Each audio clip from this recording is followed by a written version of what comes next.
Bang Napi, selamat malam. Napi. Malam. Kristen Malam Bang. pengikut Muhammad. Pengikut Muhammad. Jangan dikit ya, Pak. Saya sih Kristen, menyapa pengikut Muhammad. Iya Bang, kami Muslim pengikut Nabi Muhammad Sallallahu Alaihi Ya, Wasallam. pengikut Muhammad. Kan nggak salah kan? Enggak Bang. Oh, pas. Kalau Anda pengikut Muhammad, siapa? Muhammad baru salah ya. Salah itu Bang, Nabi Muhammad bukan Kalau Tuhan. Muhammad baru salah.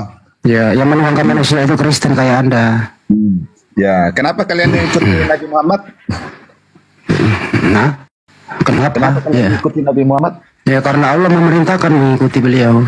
Di mana ayatnya Allah memerintahkan Muhammad? Bang Andi, Bang Zuo, Iya, saya Allah ya, itu. fattabi'uni yuhibbukumullah wa yaghfir lakum dzunubakum wallahu ghafurur Oh, rahim. kakeknya iblis ini ya, kakeknya iblis ini Juma ini. Gini saudara, Yesus menubuatkan datangnya Bukan iblis, pertanyaan saya, kakek iblis. dan Yesus mengatakan iblis itu bergelar Kristus. Kakek iblis. Sekarang yang mengikuti Kristus siapa? Raja hujat Saya, kau tuh, kakek iblis. saya atau saudara?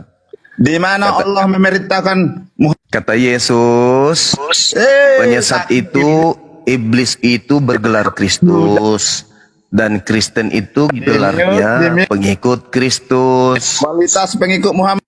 Seperti itu. Kualitas pengikut Muhammad. Kualitas begini. Yesus memerintahkan untuk ikut Nabi Muhammad. Dalilnya jelas. Masih banyak yang ingin aku ajarkan kepadamu, tapi kamu belum sanggup untuk kurang ajar gak menanggungnya. orang ini mute. Tapi ketika dia datang, yaitu Nabi Tapi Muhammad, gerunda. dialah yang akan mengajarkan kepadamu segala sesuatu tentang kebenaran, keadilan, Pakai dan iblis. kehidupan dunia akan dosa. Gitu. Ini kakek iblis. Juma. Jadi Yesus Mereka ini ya. mengajarkan untuk mengikuti Nabi Muhammad. Itu pengakuan Yesus Di mana sendiri Allah di dalam kitab memerintah Muhammad. Jawab Juma. Kakek iblis. Di dalam Al-Quran surah Al-Ma'idah ayat 31, A'udzubillahi minasyaitonirrajim. Qul in kuntum Ini Raja Bibul nih, buka dulu Al-Quran dulu nih. fattabi'uni yuhibbukumullah wa yaghfir lakum dzunubakum mana? wallahu Jelas dikit. ghafurur rahim. Dan Yesus mengajarkan agar Bani Israel Ayat mana, mengikuti Nabi Muhammad sallallahu alaihi wasallam dan jangan mengikuti Kristus. Pegang dulu tiang itu biar kuat jantungmu. Pegang tiang itu Juma. Biar Perintah Yesus agar ikut Nabi Muhammad, bukan ikut kepada ayatnya? Kristus. Di mana? Masih banyak hal yang ingin aku sampaikan kepadamu, dibanggakan orang Muslim, tidak malu orang Muslim tetapi banggakan kamu kau belum gerunda. sanggup untuk menanggungnya. Tetapi apabila ia datang, yaitu Nabi Muhammad, maka dialah yang akan mengajarkan kalian segala sesuatu tentang keadilan, kebenaran, dan pengisapan dunia akan Baru dosa. saya Jadi tidak ada bantahan. Ini cacat. Tidak ada bantahan. Kalau cuma mau curhat, cuma mau merepet, Kau kan ya pengikut. kasihan itu ya. Yesus mengajarkan, aku tinggalkan Islam untukmu, Islam aku berikan kepadamu. Itu jelas dalilnya. Dan Yesus tidak pernah menyebut Kristen. Yesus di dalam Lukas 24 nomor 36, Islam untuk kalian semua. Shalom alaikum dalam bahasa Ibrani. Islam untuk kalian semua.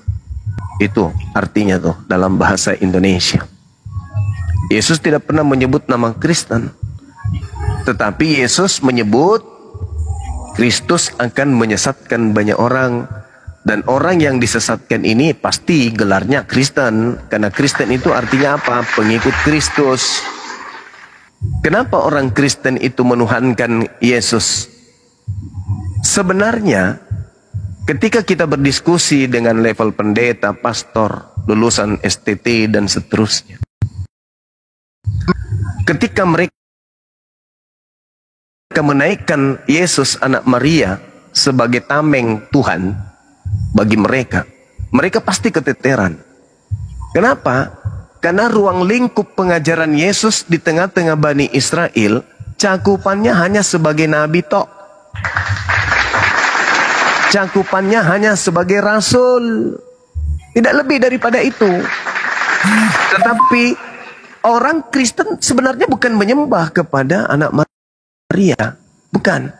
Anak Maria itu cuma tameng aja, hanya alat untuk melancarkan penyembahan terhadap oknum yang bernama Yesus Kristus ini.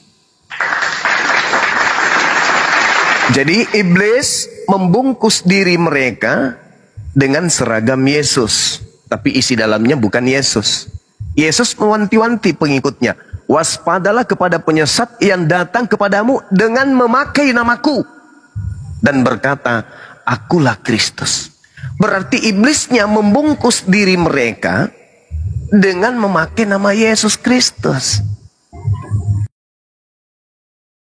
Orang Kristen, apapun titelnya, sehebat apapun dia memahami Bible, dia tidak sanggup kemudian menunjukkan data valid tentang keilahian Yesus anak Maria. Itu nggak bisa. Itu nggak bisa. Tetapi karena Kristen ini adalah pengikut dan penyembah Kristus, maka Kristen mencoba untuk memakai dua oknum. Jadi dia memakai oknum Yesus adalah manusia, mereka pakai untuk apa? Untuk melihat mukjizat-mukjizatnya, untuk menjual mukjizat-mukjizatnya. Tapi sebenarnya yang mereka ingin jual itu adalah Kristus yang datang kepada Paulus. Sahabatku Bahar Matius. Itu. Jadi orang Kristen itu menjual dua sosok, satu nama. Tidak ada ilmu kau nih. Jadi Yesus Kristus anak Maria dijual, dan juga Yesus Kristus sang penyesat juga dijual. Kristen menggabungkan menjadi satu. Yesus yang adalah manusia dan Yesus yang adalah setan digabung menjadi satu, sehingga mereka sering mengatakan Yesus itu 100% manusia dan 100% Tuhan. Itulah dia. Jadi yang mereka hanya sampaikan itu adalah kebohongan, teman-teman sekalian. Mereka bukan mengikuti Nabi Isa, enggak. Mereka tidak mengikuti anak Maria, enggak. Yang mereka ikuti adalah bisikan-bisikan penyesat yang mengatasnamakan Yesus Kristus. Kalau ada yang mau berdebat di sini, silakan. Kita kupas tuntas materi ini, bahwa sebenarnya kalian itu penyembah setan, bukan penyembah anak Maria. Baik. Izin saya sapa Bang Denis, Kristen atau Muslim Bang? Monitor Bang Denis. Panggilan kedua untuk Bang Denis. Bang Denis, Kristen atau Muslim Bang? Ini aja dah. Gak ada yang gelisah selain ini. Iya, Mas Pandi. Kalau ada penghujang naik begitu, biarin, jangan di kick, biarin aja dia memperlihatkan kemampuannya. Iya. Bahwa mereka ya saudara. Ya. Salam, izin Bang Andi. Kristen. Iya, oke. Anda Kristen artinya pengikut Kristus. Pertanyaan saya, Kristus mana yang Anda ikuti? Kristus ada berapa Kristus? Juru Kristus selamat banyak. dunia ada berapa? Kristus itu banyak. Matius 24 nomor 4. Sebab Kristus palsu akan datang dan menyesatkan banyak orang. Diam dulu. Melakukan banyak mukjizat. Sabar dulu. Kristen yang kami imani. Lukas 2 ayat. Gantian kita monyet. Kalau saya sudah berbicara, kau jangan kayak kerah. Kalau saya sudah persilakan baru kau ngomong. Paham? Paham? Manusia tak berakal. Kalau saya sudah persilakan baru kau ngomong. Oke? Jangan menggonggong terus kayak makananmu itu. Sabar. Kita mau memberikan itu kan. Kita mau memberikan edukasi. Udah kamu turun, nyet. Nyet, kamu turun. Tempatmu di neraka, bukan di sini.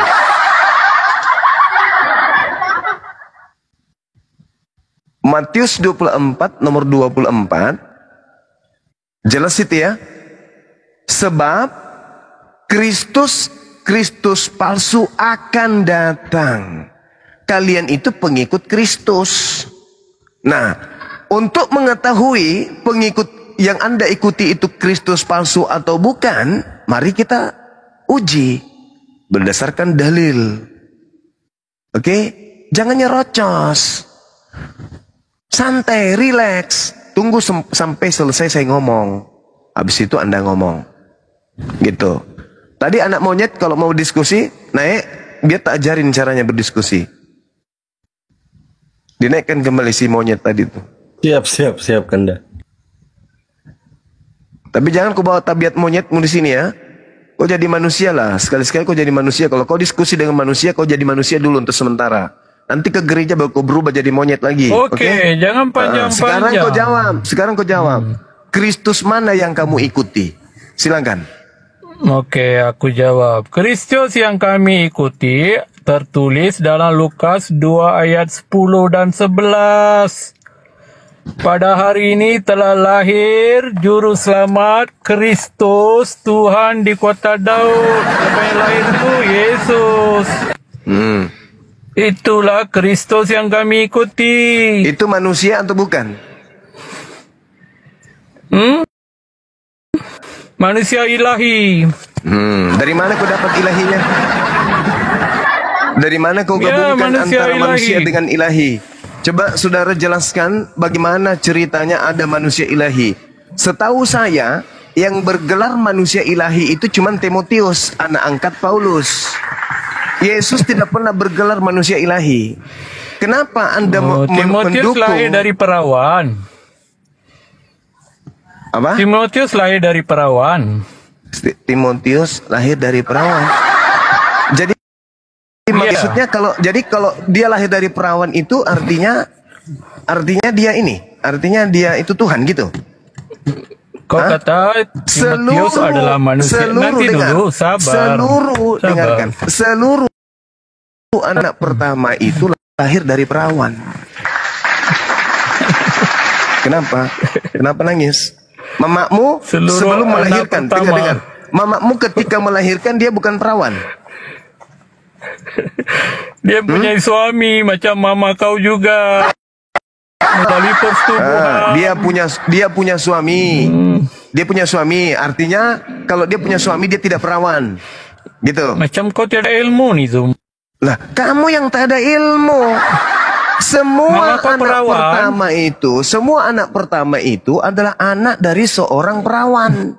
Kecuali mungkin dari kalian. Emak kalian itu mungkin tidak perawan lagi ketika bertemu dengan suaminya yang sah. Yang merusak perawan daripada istrinya itu adalah suaminya sendiri. Sehingga anak pertamanya lahir dari seorang perempuan yang perawan. Perawan yang digagahi oleh suaminya yang sah. Jadi seluruh anak pertama itu berasal dari diam dulu, nyet. Persetubuhan. Nyet, diam. Kalau saya masih bicara nyet, kau diam dulu. Pisangnya belum saya lempar ke mulutmu, paham? Monyet. Mainkan aja. Mainkan aja. Nama kau bukan bersetubuh dengan bapak kau. Kutanya dulu kamu. Mamamu itu melahirkan anak pertama itu, dia bukan perawan tadinya. Tiada ilmu kau nih. Monyet turun di bawah kalau tiada ilmu kau nih. Iya udah kau ke bawah monyet. Kamu sudah dengan sadar mengakui emakku sudah tak perawan lagi ketika menikah sama bapakmu gitu. Dasar anak lontong. Semua anak pertama kalau dia itu mengikuti syariat Islam, ya itu mereka semua lahir dari seorang perawan. Maksudnya perawan tadinya digagahi secara sah oleh suaminya, lahir anak pertama dari keperawanannya, tuyul. Jadi kalau Anda mengatakan orang lahir dari perawan itu adalah Tuhan, mati sudah kau sembah semua itu anak tunggal, anak sulung.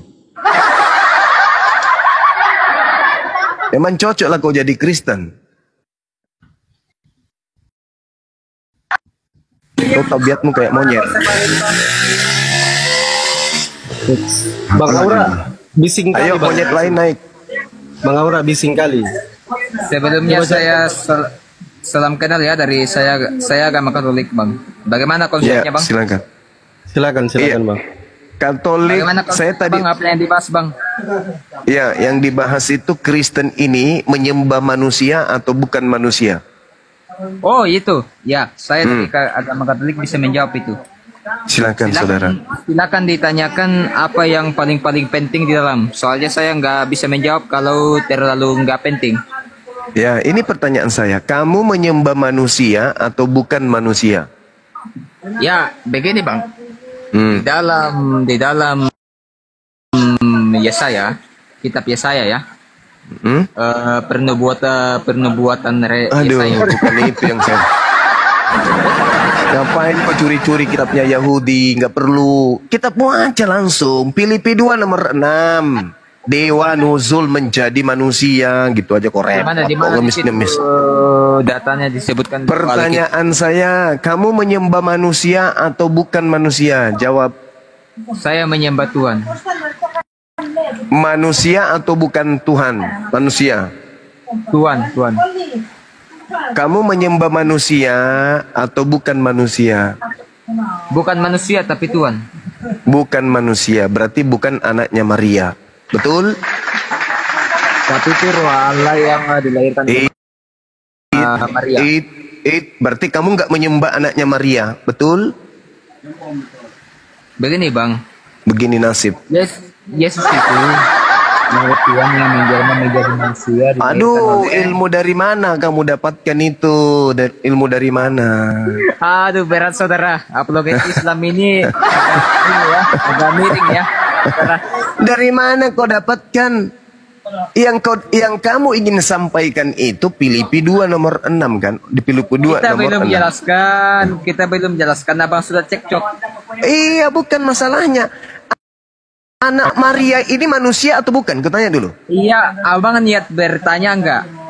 Justru saya bertanya, tapi saya membutuhkan jawaban yang jujur. Saya jelaskan. Maria ini melahirkan manusia atau bukan? Ya, belum saya jelaskan, abang sudah berbicara. Jangan berbohong. Itu, bang? Maria ini melahirkan manusia atau bukan? Niat bertanya enggak, bang? Saya belum jawab, abang udah bicara. Ya sudah, silakan Anda jawab. Saya belum bicara, abang udah menjawab. Jadi Wahyu salah, dirahmah, Masya Allah, barakallah. Iya, pertanyaan saya makanya jelas. diam dulu, biar saya Ya, yang saya diam. Kalau Oke, memang silakan. pertanyaannya saya menyembah manusia atau bukan, Silakan. saya bisa jelaskan itu, bang.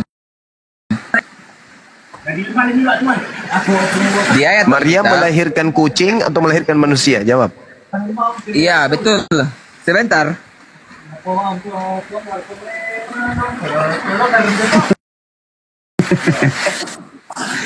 Kan saya kan dari agama Katolik ya. Berarti saya pakai perjanjian lama kan? Itu kitabnya Yahudi. Kecuali Anda dari Yahudi, baru pakai kitabnya Itu Yahudi. masih dilarang orang makan babi, bang. Ini orang Kaliteng, kitabnya Perjanjian Baru, Surah Paulus. Ya, itu kan untuk Pertanyaan saya,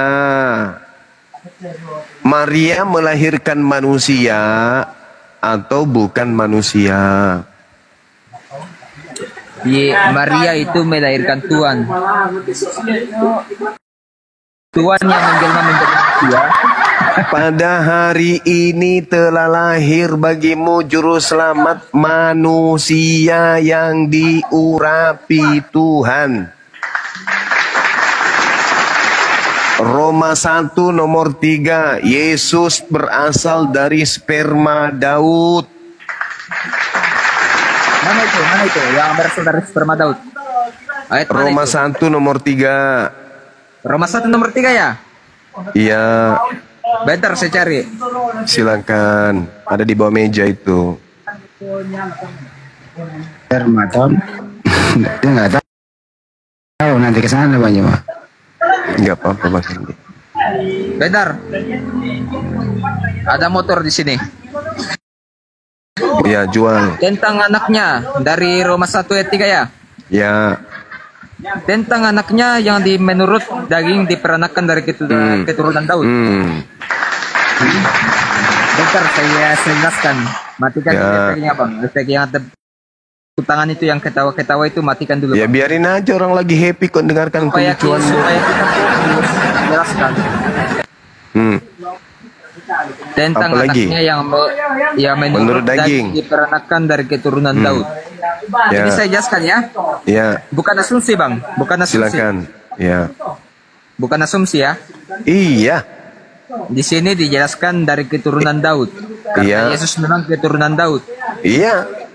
Tapi jika abang bertanya dari sperma siapa, bolehkah abang tahu itu suaminya Maria itu siapa?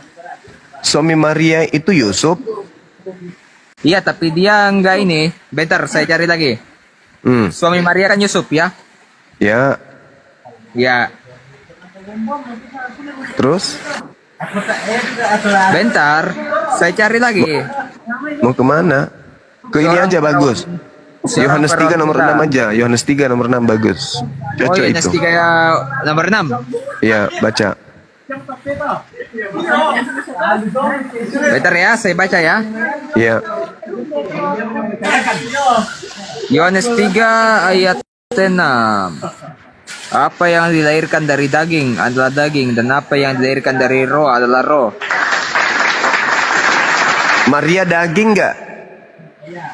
Maria daging, tapi dia mengandung Melahirkan roh. apa? Melahirkan apa kalau daging? Menurut dalil itu. Melahirkan manusia, tapi bukan daging, roh. Mati nih dia. Rusak mesin. Ganti mesin aja bang. Rusak. Bentar bang, abang tanggapannya gimana bang soal Roma Yesus ini, itu Roma 1 ayat keturunan 3? Daud. Keturunan Daud. Dalam bahasa Yunani disebut apa? Spermato Daud. Iya, tapi ada nggak di situ tafsirannya bahwa itu terlahir dari sperma bang? Di situ ada Artinya nggak dijelaskan? keturunan. Gen. Daud. Iya, berarti- dalilnya mana? Dalilnya mana bang? Loh. Roma 1 nomor 3 itu loh. Dalilnya mana bahwa dia lahir dari sperma? Dalilnya mana bang? Itu Roma 1 nomor 3. Iya, dalilnya bahwa dia lahir dari sperma di mana bang? Bisa nggak Roma ditunjukkan? 1 nomor 3. Iya, keturunan Daud, tapi memang spermanya dari mana bang? Dari siapa? Ya dari Bang? Daud. Dalam bahasa aslinya itu sperma. Iya, dalilnya ditunjukkan. Sperma atau Daud artinya sperma dari Daud. Memang Daud pernah menghamili Maria. Saya tanya bang. Daud punya bini. Iya, siapa namanya? Daud punya bini Siapa bernama namanya? Arya. Berseba. Siapa? Berseba. Berseba, bukan Maria ya? Bukan Maria ya? Maria itu keturunan daripada Daud. Berarti Jadi- ibunya Yesus, ibunya Yesus itu berasal dari sperma Daud. Ya, dalilnya mana? Dalilnya mana? Yang sperma itu? Lah, Roma 1 nomor 3, Cak Kangkung. Roma 1 ayat 3 ya? Yuk, Puput.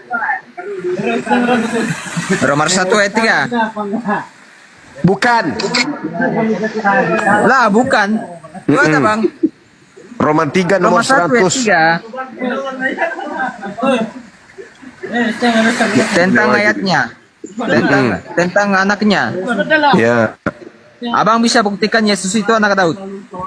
Lah iya itu kan astagfirullahaladzim. Dalilnya mana?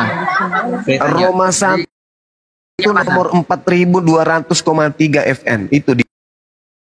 Gak ada yang pakai ini kami bang. Alamat. Mesinnya rusak. Lagi upload ini. Kembali ke topiknya, yang dilahirkan Maria siapa? Bang, Itu. bang. Begini saja bang, Saya bisa kan bertanya. Gimana kamu mau bertanya dijelaskan pun jawaban saya nggak akan pernah bisa masuk di Saya otakku. bisa nggak bertanya sekarang bang? Ya, coba, Ini kan coba. saling kirim jawab pertanyaannya, karena ini kan diskusi. Coba. Saya boleh nggak bertanya sekali saja? Coba. Ya, sekali saja. Coba. Banyak lagi nih. Better ya. Ya.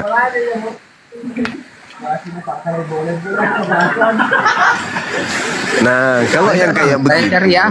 kalau yang kayak begitu, lihat aja. Karena bukan hanya Yesus kemudian yang penuh dengan Roh Kudus. Bahkan Yohanes Pembaptis pun itu dari sejak dalam rahim ibunya itu sudah penuh Roh Kudus. Sedangkan Yesus nanti dibaptis baru nampak Roh Kudus di situ seperti burung merpati. Begitu jawabannya. Gimana? Benar tidak? Bang, begini bang. Boleh nggak? Benar tidak jawaban saya? Boleh nggak saya tanya sekali saja bang? Loh, tadi nggak bertanya rupanya. Saya boleh nggak bertanya sekali saja? Tadi Bang, itu tentang pertanyaannya ayat kan Al-Quran? sudah. Belum. Astagfirullahaladzim. Ya Allah. Tadi kamu sudah bertanya lu. Gololo. Si panda sana lantai. Waktu masa kita blogger Katolik kita tantang. Danggi mo mareko dak musengke pe ya. Demu patuak. Iyo naturaya ko. Iya, isolasi reki. Oh iya, betul aja. Kita naturaya ko. Toraya. Jadi maksudnya bang. Terrokok. Din lami sa lakpitan lantai. Ya betul kusanga aku. Bang. Apa nasanga tuh pia bebe? Saya boleh nggak bertanya sekali saja? Lah tadi kan Anda sudah bertanya. Belum tadi. Sudah. Al-Quranmu. Tentang Al-Quranmu Oh, ada nggak tadi saya tanya? tentang Al-Quran. Oh iya, silakan. Ya. Ada nggak tadi saya tanya? Silakan.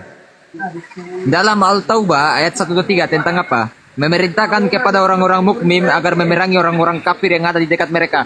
Makanya Apa? Surah At-Taubah. Surah At-Taubah ayat berapa? Ayat inilah yang memecahkan apa Pancasila itu. Oh, kamu sudah pernah diperangi? Toraja pernah diperangi orang Islam? Ya ini kan ayat ini kan memerintahkan kepada orang-orang kamu untuk memerangi orang kafir. Bagaimana itu? Nah, sekarang pertanyaan saya, pernah ndak orang Toraja diperangi sama umat Islam? Pertanyaan nggak pernah, tapi pertanyaan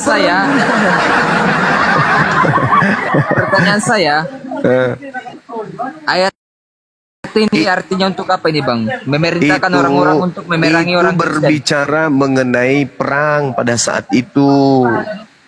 Memerangi orang kafir di sekitar. Yes, pada saat perang, pada saat orang kafir memerangi umat Islam, lalu kemudian umat Islam membalas, di situ terjadi gencatan senjata. Tapi ternyata orang-orang kafir mengkhianati perjanjian gencatan senjata itu. Maka Besok muncul lagi kita bang perintah. ketemu di Masjid Bolu bang. Saya lagi nih bang. Oke udah lah ya. Saya pamit dulu bang. Mau kemana? Mau kencing bang. Oh, jangan lupa minum kembali kencingnya ya. Lanjut. Saya undang ya bang ya. Saya undang besok bang. Terrokok kan juga betul. Bang bang. Yung Masjid Bolu masya bang. Beranilah. Besok kita ketemu ya. Follow ya. Boleh. Untuk diskusi ya. Iya. Besok ketemu kita di Makale ya. Bukan bang. Di Masjid Rantepao bang. Pusatnya. Iya Pak, Rantepao. Iya. Rantepao ya. Iya. DM aja besok ya kita diskusi ya. Baik, Paman. Biar saya yang DM, nanti kumpul semua teman-temanmu yang Kristen, Pastor Romo, pendeta. Bukan, kita satu-satu. Enggak. Tidak bisa, harus banyak lawannya Bang Zuma, nggak bisanya satu orang. Enggak bang. Habis itu baru kita ke Londa ya. Kamu kan bukan Suma bang. Iya, tadi katanya mau kebelet pipis.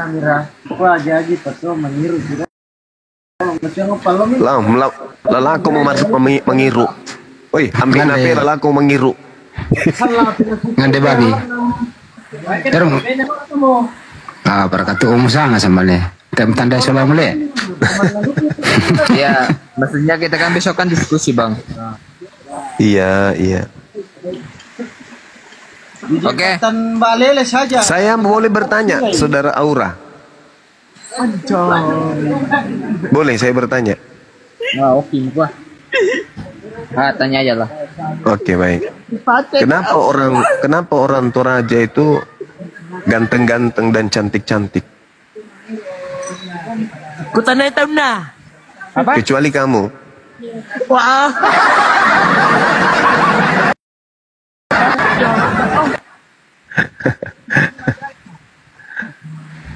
Sudah senang tadi. Ditombak lagi. Kenapa bang? Pertanyaannya kurang jelas bang. Kenapa orang Toraja itu cantik-cantik dan juga ganteng-ganteng kecuali kamu? Kenapa? Terus? kok terus pertanyaan saya? Kenapa itu orang Toraja kan? Orang Cantik-cantik. Toraja cantik-cantik. Iya, dan ganteng-ganteng. Kecuali kamu. Wah, karena orang Toraja itu ganteng-ganteng, Bang. Mati nih ya. Ya, sudah dulu, Bang ya. Sudah dulu. Saya Ya, lagi minum, Bang. ye, Nggak baik kita debat, Bang, kalau lagi minum. ya lanjutkan. Orang mabuk diajak ngomong, anak sekolah. Lebih bagus dia mabuk daripada dia tidak mabuk. Ini masih terarah. Kalau dia tidak mabuk, lebih parah lagi. Iya juga sih. Kayak tadi. Karena kalau dia mabuk begini, tidak ada kesempatan untuk akal-akalan. Jujur apa adanya. Ya toh? Tapi kalau dia lagi tidak mabuk, akal-akalannya muncul. Menghina, menista, itu muncul semua itu kalau dia tidak mabuk.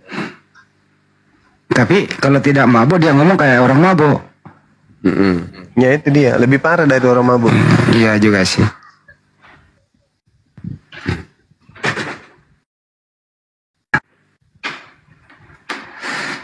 Bang Zuma sabar banget yang Siapa? ngadepin yang kayak gitu ya. Kenapa? Sabar bener ngadepin yang kayak gitu. Asal jangan yang ngeyel bang, yang kayak tadi yang kupanggil monyet.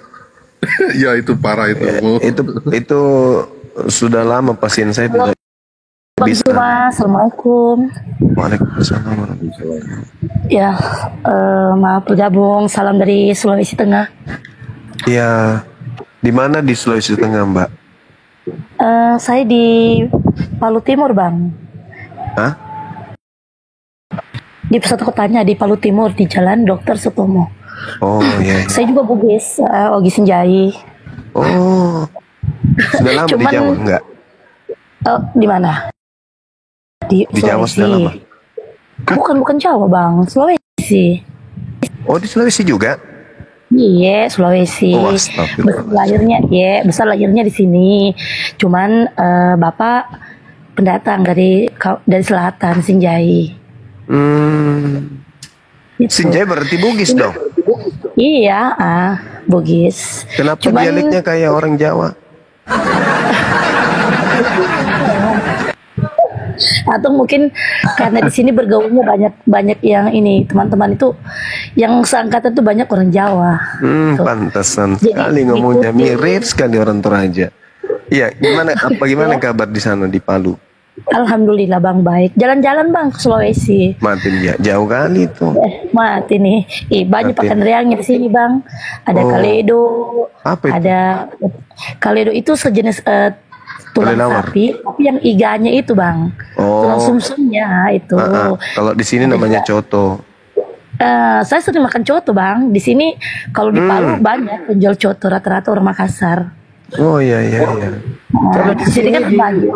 Gimana? Dewi di sini, kalau di sini calode itu tulang biawak, itu. Ada nggak ini? Ada nggak makanan yang paling menyeramkan di Palu sana? Kalau di Palu sih makanannya paling menyeramkan. Kalau buat saya sih apa ular kayaknya Bang ya. Oh, Sama kayak dia belum yang ada pulau papanya itu. Dibandingkan Iya, kami di kalau Sulawesi Selatan ini belum ada papanya. Makanan kalau yang paling ditakuti di Sulawesi Selatan itu apa? Mau tahu? Mau tahu? Apa? Sop saudara. Saudaranya aja di sop. Kalau di sini kalau untuk di Sulawesi Bang, alhamdulillah. Kalau untuk makanan rata-rata kebanyakan ya halal, rata-rata banyak yang halal lah. Kalau untuk makanan Muslim ada juga tapi terbagi begitu. Iya. Saya itu tadi dengar diskusinya sempat kayak bagaimana Bang ya? Nggak ngerti loh yang tadi masuk itu Aura ya. Itu kayaknya ngawur itu bicaranya nggak jelas. Dia akui kok dia tadi lagi Asumsinya mabuk. kan dalilnya kan sudah diberitahu dalilnya ini spermanya dari mana, tapi kok kayak dibolak-balik begitu, nggak paham dia. Iya. Dia Saya lagi sih, Bang, mabut. Oh pantas. Saya Bang juga bukan orang yang ahli agama, tapi sebagai seorang Muslim artinya lebih banyak belajar lah Bang. Saya sering itu loh buka-buka Bang Zuma punya apa namanya, Fiti kadang-kadang dengan ini yang Bang Edis ya. Edis Sering TV buka ya? apa tadi? Sering buka apa? Bang Zuma punya baju. Bukan ya Allah. Apa tadi saya salah dengar? Hah? Maksudnya saya sering lewat di beranda. Itu duetnya Bang Zuma sama Bang Edis. Masalah agama gitu, bahas masalah Oh, agama. siap, kirain tadi. Iya enggak. Janganlah nanti ada yang marah loh. Kalau nanti dibilangin buka bajunya, wah ya Allah. Apa namanya, Bang, di Sulawesi ini ada keluarga ya? Sulawesi ada. Kebetulan kami dari Jawa hijrah ke Sulawesi. Apa Pare-Pare? Bukan. Kami di Makassar. Oh Makassar, saya banyak keluarga Bang di Makassar. Cuman saya Masya Allah. belum pernah injak Makassar, belum sih. Kalau untuk Sidrap, Sengkang, Sinjai, Pare-Pare, Pinrang, Pangkep itu sudah sering. Cuman kalau untuk Ngapain jual sayur? Sarung sutra kita. enggak lah, jalan-jalan lah sama keluarga. Oh, iya. Jalan-jalan gitu. Ini Bang, saya kan tadi sempat memberikan pertanyaan ke ini orang sebelah kan. Ada Bang siapa namanya Sirait Sinaga begitu. Nah, pertanyaan yang pernah Abang lontarkan itu waktu di VT-nya Abang kan saya lihat. Terus saya bertanya lagi ke beliaunya, itu kenapa Bang? Nggak ngerti aku. Jawabannya itu muter-muter. Lawannya Kristen. Iya, orangnya Kristen. Saya tanya begini Bang, tapi saya enggak masuk di live-nya ya. Saya hanya komen di bawah, tapi memang untuk kadang-kadang mereka itu bikin sakit hati. Makanya maksudnya dengan perkataannya itu dan selalu menyudutkan, selalu merasa mereka itu selalu benar, tapi ya sudahlah, jangan, karena kalau selalu juga buka mereka punya fiti-fiti itu, waduh, bikin emosi yang adanya. Iya. Nah, saya bertanya kan begini, saya sempat kopi yang pernah Bang Zuma bilang begini, tua mana, Bunda Maria atau Tuhan Yesus, ya kan? Pernah kan Bang? Iya. Sempat Abang ada pertanyaan itu kan. Nah, terus jawabannya itu enggak masuk di akal. Memang sih dia bilang lebih tua Bunda Maria daripada Tuhan Yesus, tapi dia bilang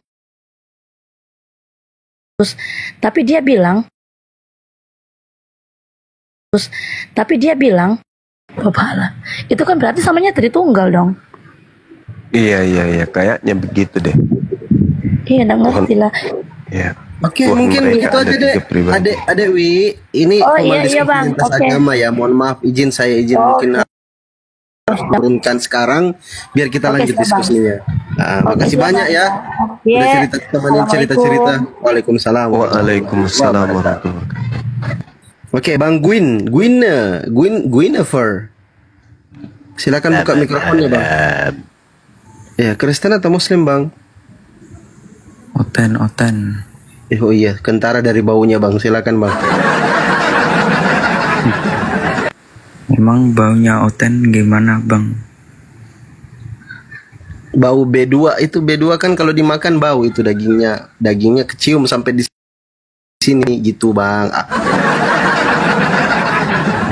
Bang, tergantung cara masaknya. Kalau saya sih bau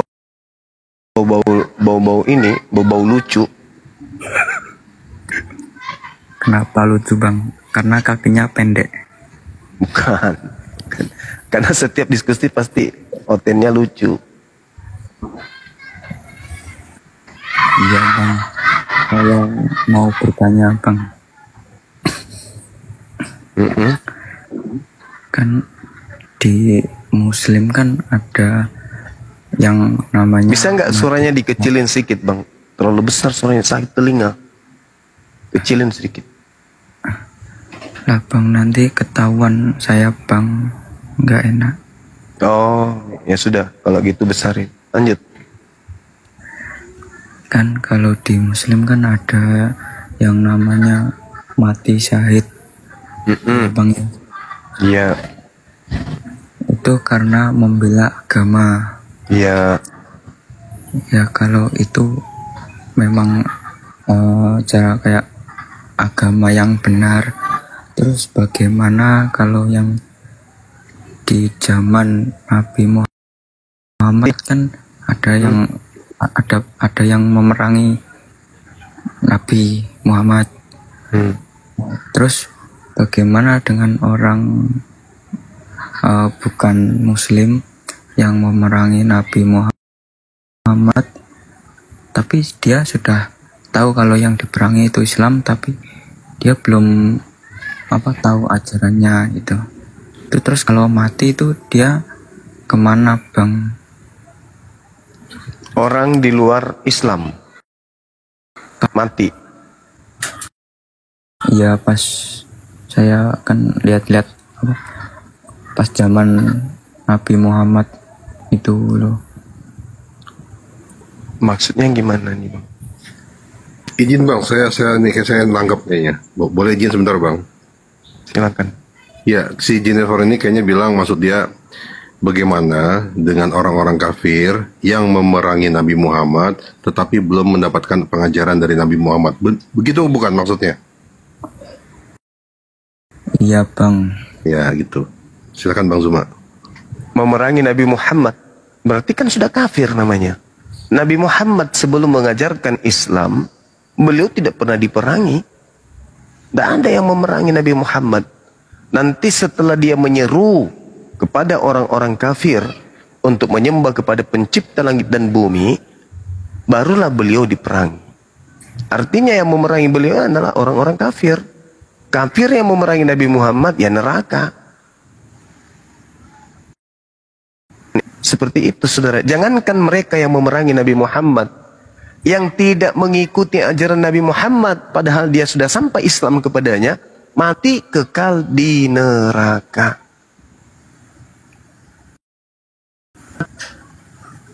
Tapi kan yang saya maksud itu yang orang yang benar-benar belum tahu cara kayak umpamanya cuman diajak ayo perangi orang ini ajarannya sesat, ayo, terus dia mati gitu loh Bang. Ya sama, kan diajak perangi, kan perintahnya jangan membunuh, kan ada. Kalau dia orang Kristen atau dia orang Yahudi, kan cuma dua itu yang senantiasa ingin membunuh Nabi Muhammad. Gak ada perintahnya. Berbeda dengan orang-orang Quraisy yang tidak pernah kemudian datang kepada mereka Nabi atau Rasul, seketika itu kemudian membenci Nabi Muhammad, jatuhnya kepada pembenci orang-orang kufur. Jadi tak ada yang pernah memerangi Nabi Muhammad itu karena tidak mengerti apa itu Nabi Muhammad, siapa beliau. Ketika mereka diajak, bukankah di dalam kitab mereka dituliskan Matius 19 nomor 16, jangan kau membunuh. Kan gitu poinnya kan. Nah ketika mereka diajak membunuh ya berdosa berarti. Oh iya iya. Nah kan gitu Bang. Sama itu lagi saya kan baru tadi lihat filmnya Nabi Muhammad yang kecil itu yang difilmkan, tahu kan Bang? Yang mana ini? Yang The Messenger of God. Nah itu kan ada pendeta Nasrani yang yang kitabnya ada tanda-tanda Nabi Muhammad. Itu kitab yang itu tuh sekarang kok nggak ada di kita gitu. Iya, karena kitab yang datang hari ini hanya terjemahan yang dibawa oleh Belanda. Terjemahan dalam bahasa Belanda, terjemahan dalam bahasa Inggris, masuk ke Indonesia. Jangan terlalu jauh Bang. Jangan terlalu jauh.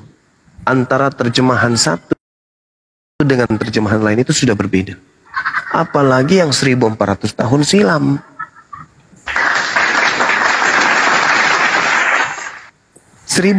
tahun silam, kayak mana model kitabnya itu orang Nasrani? Bisa Anda bayangkan? Sedangkan dari sejak Indonesia merdeka, ada lembaga Bible berdiri, sudah berapa kali terjadi koreksi dan revisian dalam Bible. Apalagi 1400 tahun, apalagi di wilayah yang berbeda. Orang-orang Nasrani seperti Siti Khadijah misalnya, atau pendeta siapa namanya? Pendeta? Pendeta siapa yang ingat?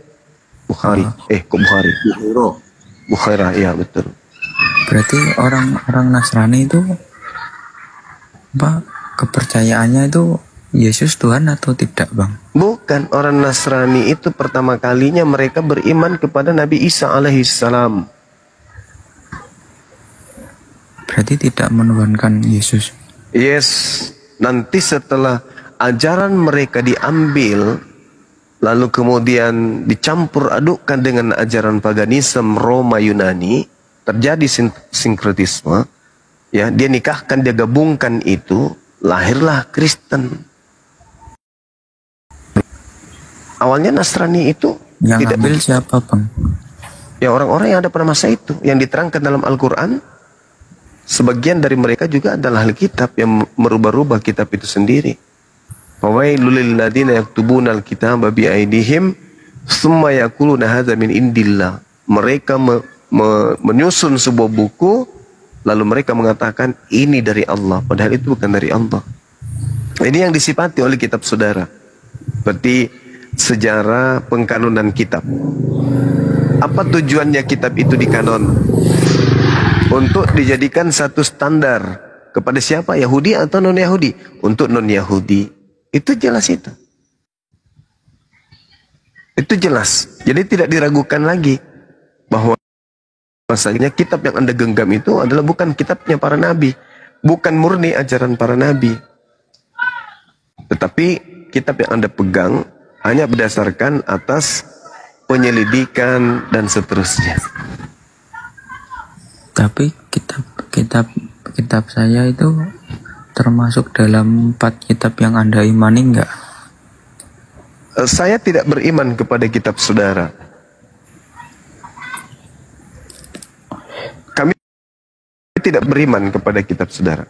Kami beriman kepada Al-Quran yang memberitakan adanya kitab-kitab yang ditulis dengan tangan sendiri dan berkata itu dari Allah padahal bukan dari Allah. Sekarang kalau ingin membuktikan kebenaran informasi 1400 tahun dari Al-Quran, coba, apakah Elohim atau Yod-Heh-Vav-Veh atau siapapun yang menurut sangkaan Kristen itulah Tuhan yang sebenarnya, pernah nggak berfirman kepada Lukas? Pernah tidak berfirman kepada Matius, kepada Yohanes, kepada Markus? Nggak pernah kan? Mereka menuliskan dari hasil data-data penyelidikan atau susunan-susunan berita yang mereka salin atau mereka dengarkan dari kesaksian-kesaksian. Tuhan pernah berfirman melalui malaikat kepada mereka? Enggak pernah. Bahkan sejatinya, saudara, sejatinya yang menjadi sumber satu-satunya firman itu adalah Yesus. Dengan kata lain, Yesuslah yang punya validasi untuk memberikan kepada orang-orang menuliskan firman yang diterima dari Tuhan. Berarti beliau wajib hukumnya menyampaikan kepada murid-murid, kepada penulis kitab saudara misalnya. Tapi apakah fakta itu ada? Apakah kenyataan itu ada? Enggak ada. Kenyataannya enggak ada. Lukas enggak pernah bertemu Yesus. Matius penulis Bible dan juga Yohanes penulis Bible. Itu orang-orang yang menulis buku Matius dan orang-orang yang menulis kemudian buku Yohanes. Orang yang menulis Matius dan Yohanes itu tidak pernah kemudian bertemu langsung dengan Yesus. Itu fakta. Berarti apa kayak Matius, Lukas, siapa aja itu nama-nama yang di buku itu bukan murid Yesus? Ya, bukan. Markus, Lukas itu 2 orang pengikut Paulus.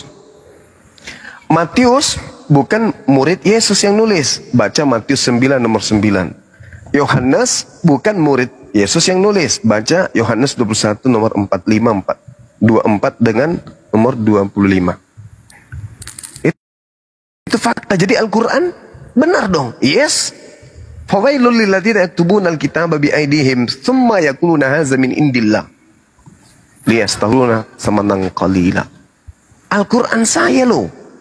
Makanya orang barat, orang-orang yang cerdas mempelajari Quran, lalu melihat fenomena dalam Bible, mereka memilih mu'alaf. Eropa saat ini sudah meninggalkan Bible. Sedikit demi sedikit mereka sudah tak percaya lagi Bible. Agama Kristen bagi mereka itu adalah bukan satu jalan satu-satunya. Hanya karena mereka belum menemukan Islam. Andai saja orang Barat, para pemikir-pemikir Barat itu hidup di Indonesia dan bertemu dengan kami, saya yakinkan mereka seketika ini juga akan mu'alaf. Kenapa? Mereka adalah pemikir-pemikir.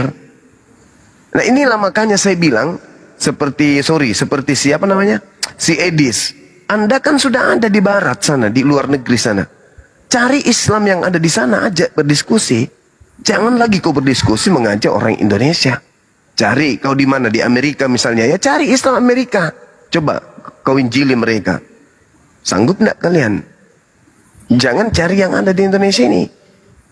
Kenapa saya katakan demikian? Karena orang Barat itu lebih hebat dalam ketika mereka mu'alaf, mereka mengkaji Quran itu dengan menggunakan akal sehat.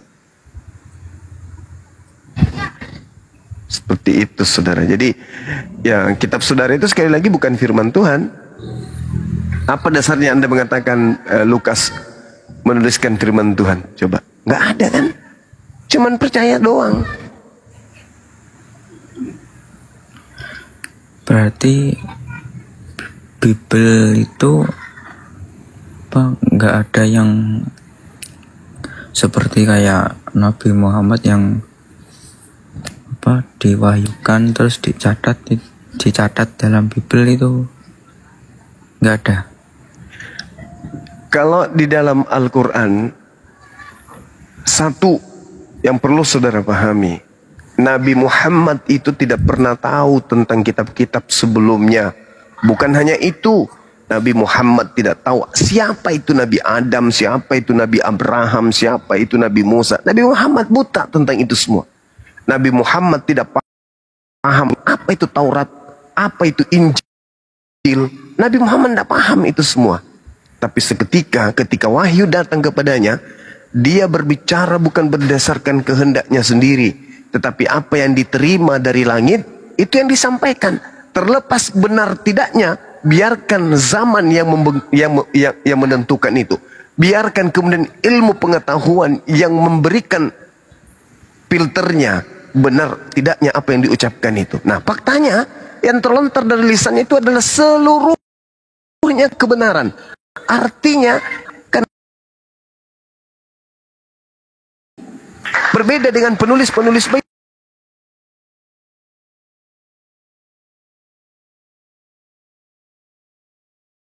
Dasar penyelidikan, maka syarat dengan kesalahan. Kenapa?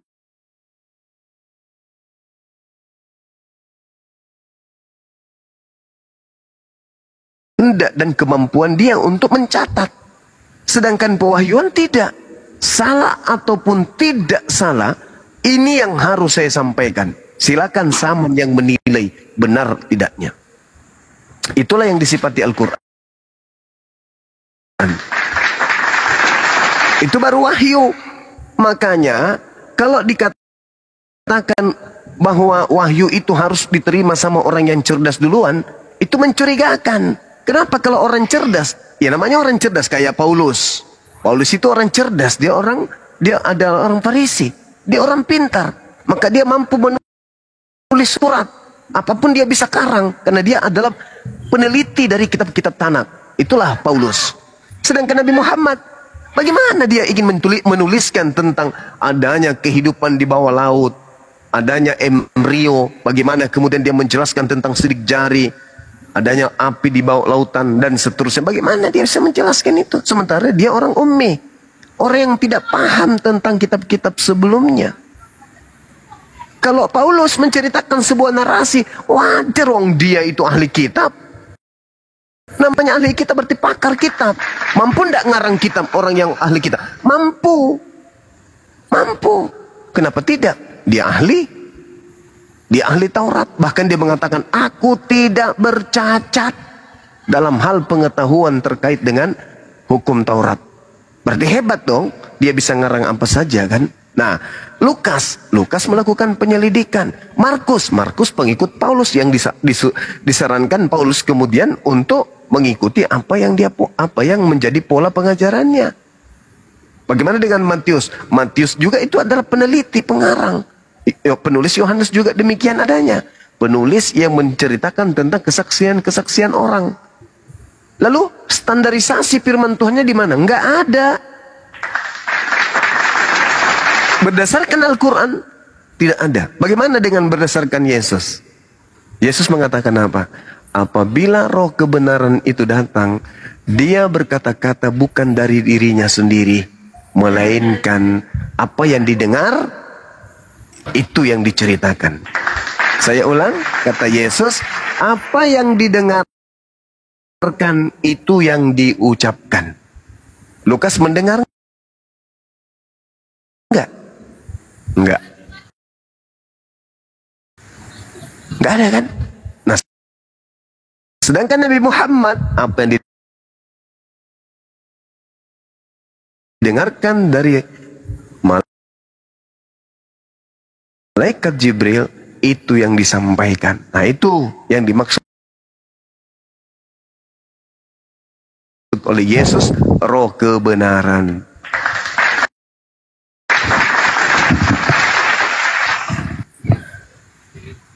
Oh, seperti itu. Ya, syarat kebenaran yang disampaikan oleh Nabi itu bukan dari dirinya, harus dari yang didengarkan. Bukan dari penyelidikan, bukan dari sadur menyadur, bukan dari proses belajar, bukan dari penelitian pustaka, bukan.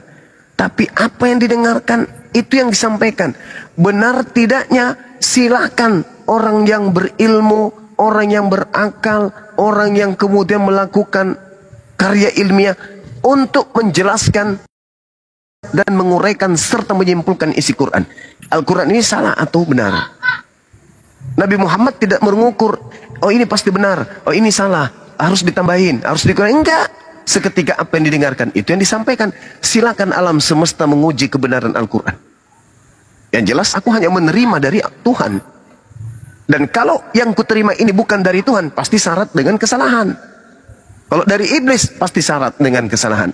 Tapi kok dari Tuhan pencipta langit dan bumi, mustahil padanya ada kesalahan. Nah, sekarang uji Al-Quran. Tunjukkan, wahai manusia, ajak seluruh sekutu-sekutumu, tunjukkan kesalahan Al-Quran itu jika ada. Nah, ada yang mengatakan, saya Bang Suma, kenapa? Saya mampu menunjukkan kesalahan Al-Quran, silakan. Maka dia bercerita tentang apa? Tulah Nabi Musa. Kenapa di dalam Al-Quran begini dan begitu? Nah, sekarang pertanyaannya kita balik. Kamu menguji Al-Quran terkait tulah, dasar pijakan referensi buku yang kamu pakai yang mana? Oh, perjanjian lama. Nah, ini ditertawakan. Perjanjian lama itu bukan firman Tuhan. Perjanjian lama itu adalah terjemahan dari kitab Tanakh yang diterjemahkan mulai dari abad ketiga sebelum Masehi. Apa yang mendasari dasar pijakan 3 sebelum Masehi sampai kepada Nabi Musa. Nabi Musa diperkirakan hidup tahun 1400 sebelum Masehi. Berarti ada selisih 1100 tahun antara Nabi Musa yang bercerita tentang tulah dengan cerita yang muncul di terjemahan Septuaginta abad ketiga sebelum Masehi. Mana yang menjadi rujukan kemudian? Siapa yang menerima dari Nabi Musa? Nabi Musa memberikan kepada siapa, lalu kepada siapa, lalu kepada siapa, sampai kepada ke-72 rabi-rabi yang menerjemahkan kitab Tanakh, kitab Torah. Siapa yang menjamin bahwa itu tetap benar? Tulahnya seperti ini, Al-Quran salah. Tidak ada jaminan. Apatah lagi Bible, perjanjian baru. Alamak. Saudara, saya nih, kalau saya ditanya, andai saya seperti saudara nih, yang kupikirkan itu bukan masalah perut. Yang kupikirkan itu masalah kehidupan saya berikutnya. Kalau saya dalam beragama bermasalah dengan agama saya, maka ini adalah tanda-tanda celaka besar. Sebuah agama, satu agama memiliki kitab yang bermasalah, maka agama itu bermasalah. segala-gala yang ada di dalamnya itu adalah masalah dan hanya bisa mendatangkan masalah, dan orang yang mengimani itu akan mati dalam masalah yang diciptakan dirinya sendiri. Apa mungkin boleh dikatakan firman Tuhan bisa dikoreksi? Apa mungkin perintah-perintah Tuhan, larangan-larangan Tuhan, kemudian aturan-aturan Tuhan bisa direvisi oleh manusia? Mustahil. Fakta di lapangan, kitab saudara bisa direvisi, kitab saudara bisa dikoreksi. Berarti dengan kata lain, kalau kitab saudara firman Tuhan, berarti ciptaan Tuhan bisa mengoreksi sang Tuhan. Gila nggak tuh? Agama apa yang seperti ini?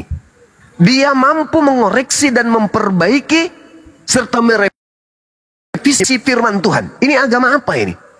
Sedangkan agama yang benar adalah agama yang memiliki buku panduan yang disebut kitab wahyu yang berasal dari langit, yang manusia tunduk berserah diri kepada setiap item-item not, gelombang irama yang muncul di dalam kalimat-kalimat tersebut, kalimat Allah tersebut.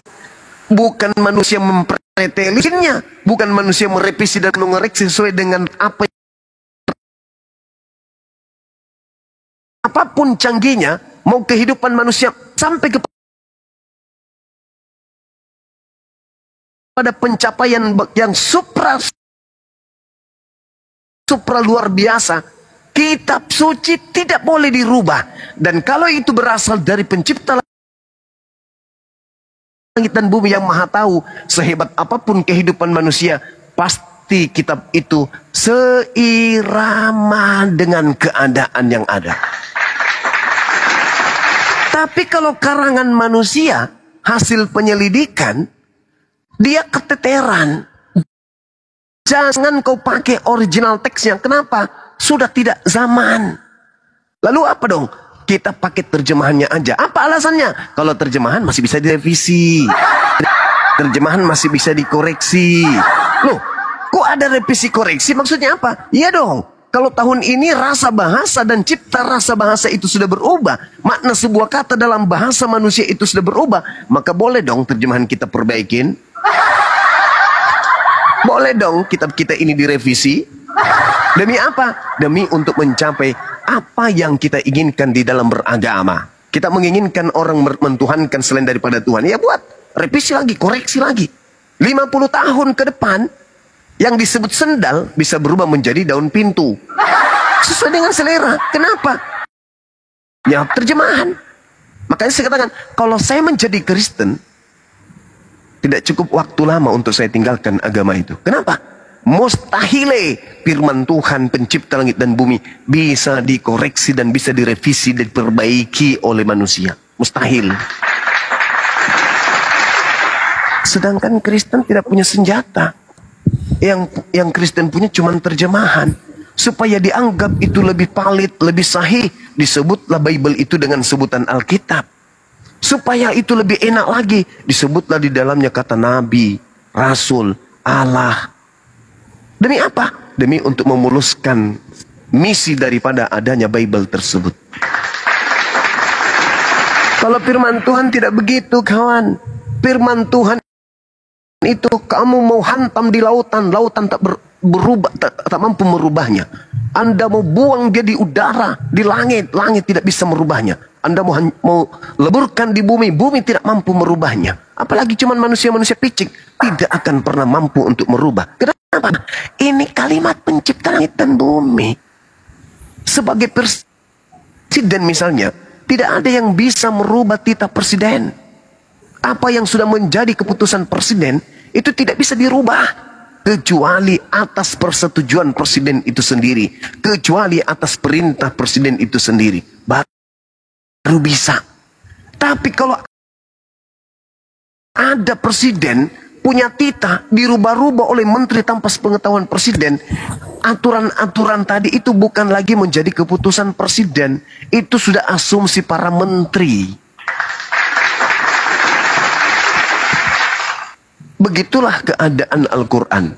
Al-Quran kalimatullah, EGP dengan zaman manusia, EGP dengan kemajuan zaman, EGP dengan perkembangan zaman ini. Nggak ada itu cerita. Firman Tuhan tetap firman Tuhan. Dan kalau itu firman Tuhan, tidak akan lekang dimakan zaman, tidak akan hanyut dan tergerus oleh perkembangan kehidupan manusia.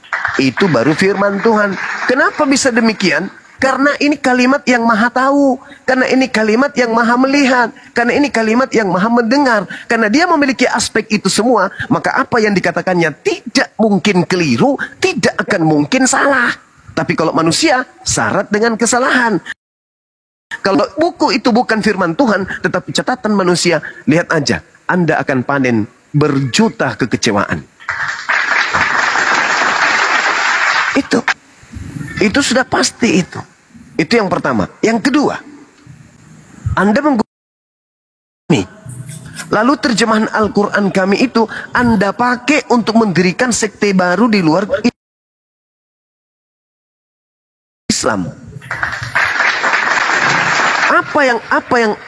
Siapa diri Anda di mata Islam?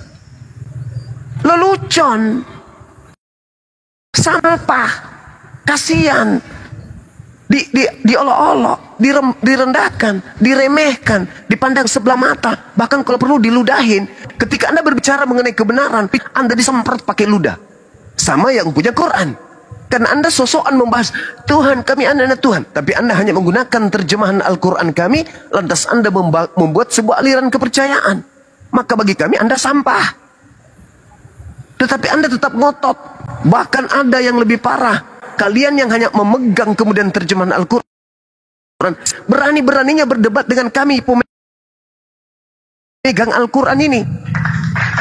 Orang-orang Kristen hanya pemegang terjemahan, berani-beraninya berdebat dengan orang Yahudi yang pemegang kitab asli. Ini yang lucu. Tapi kenapa itu tidak sampai kepada pemahaman saudara? Kenapa? Kenapa nggak sampai kepada pemahaman saudara? Karena Yesus sudah berpesan, waspadalah kepada penyesat yang datang kepadamu, wahai Bani Israel, dan akan menyesatkan banyak orang. Menyesatkan banyak orang, berarti ada banyak orang yang disesatkan. Orang yang disesatkan ini ya sesat, tersesat. Orang yang tersesat, dia tidak tahu jalan. Namanya tersesat. Hidup dalam kebingungan. Kalau di Islam enggak. Pencipta langit dan bumi, satu-satunya Tuhan yang berhak disembah. Yes. Yang maha kuasa atas segala sesuatu. Ya. Yang tidak beranak dan tidak diperanakan. Yes. Tidak ada satupun yang setara dengan dia, baik di langit maupun di bumi. Yes. Islam, yakin enggak itu? Yakin. Ragu enggak? Enggak ragu. Berani enggak bersaksi? Berani bersaksi. Apa tolak ukurnya? Umat Islam, ada enggak ragu bersaksi bahwa umat Islam itu punya roh? Tidak. Saya bersaksi bahwa nama saya Bang Suma. Saya bersaksi demi pencipta langit dan bumi. Saya punya roh. Pertanyaannya, apakah Bang Suma pernah melihat roh? Tidak pernah. Kenapa Anda bersaksi? Ya karena saya merasakan. Karena saya merasakan. Saya melihat. Saya mendengarkan. Batin saya membaca. Pikiran saya membaca. Rasa saya membaca. Naluri kemanusiaan saya yang berakal ini membaca. Maka saya bersaksi, roh saya itu pasti ada. Tapi nggak pernah melihat roh. Yes, tapi saya melihat kehidupan ini. Saya melihat diri saya bisa bicara, bisa bernapas. Bukti bahwa saya punya roh. Meskipun bersaksi tentang Allah, meskipun kami tidak melihat, namun kami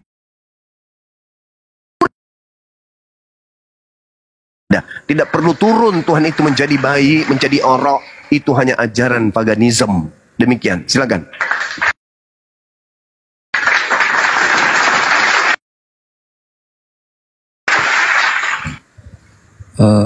Kenapa abang menganggap Yesus yang bertemu Paulus itu penyesat? Ya, pasti. Karena Al-Quran saya mengatakan wa qaulihim, karena ucapan mereka, karena ucapan itu. Al-Quran surah An-Nisa ayat 157.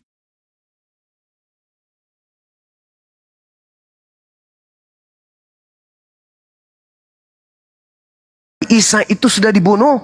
dia adalah Rasul Allah, tetapi dia tidak beriman kepada kerasulannya, maka Allah menghukum mereka. Mereka dihukum.